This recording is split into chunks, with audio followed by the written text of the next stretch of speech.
मुल्क में थींदड़ चौमासे जे बरसातनि खां पोइ दरियाहनि में पाणी जा वेकिरा मुसलसल वधण लॻा आहिनि। असीं हिन वक़्तु मौजूदु आहियूं दरिया सिंध कुटू बिराज जे मक़ाम ते, जिथे गुज़िरियल ॾींहंनि खां वठी दरिया सिंध कुटू बिराज में बि पाणीअ जी सतह में इज़ाफ़ो थींदो पियो वञे।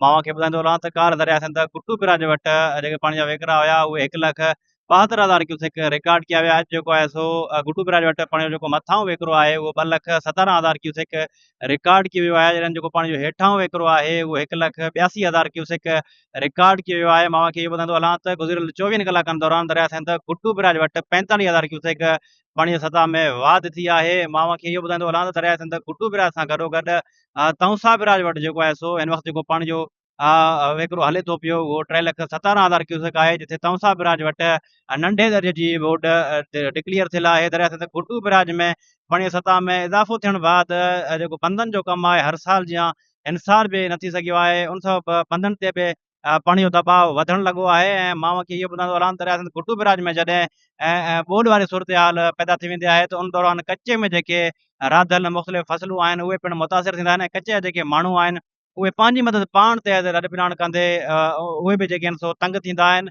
ऐं दरिया सिंध कुटू बिराज में पाणीअ जी सतह में मुसलसल इज़ाफ़ो थियण बैदि जेके दरिया सिंध कुटू बिराज मां निकिरंदड़ कैनाल आहिनि, जीअं बीहल फीडर थी वियो, पट फीडर थी वियो ऐं घोटकी फीडर थी वियो, उन्हनि ते पिणु पाणी जो दबाव वधणु लॻो आहे। ऐं मां खे इहो ॿुधाईंदो हलां त महकमा मौसमियात पारां इहो चयो आहे त मुल्क में वधीक जेके ईंदड़ जेके तारीख़ूं आहे अगस्त जे महीने में बरसातूं थियण जो पिणु इम्कान ॿुधायो वियो आहे। उन सबबि जेको आहे सो दरियाहनि में वधीक पाणी जा वेकिरा वधी सघनि था। ऐं 3 लख या 2,80,000 जे क़रीब जॾहिं दरिया सिंध कुटू बिराज वटि पाणी जा वेकिरा पहुचंदा त पोइ जेको आहे सो कुटू बिराज वटि नंढे दर्जे जी बोट डिक्लेयर थी वेंदी।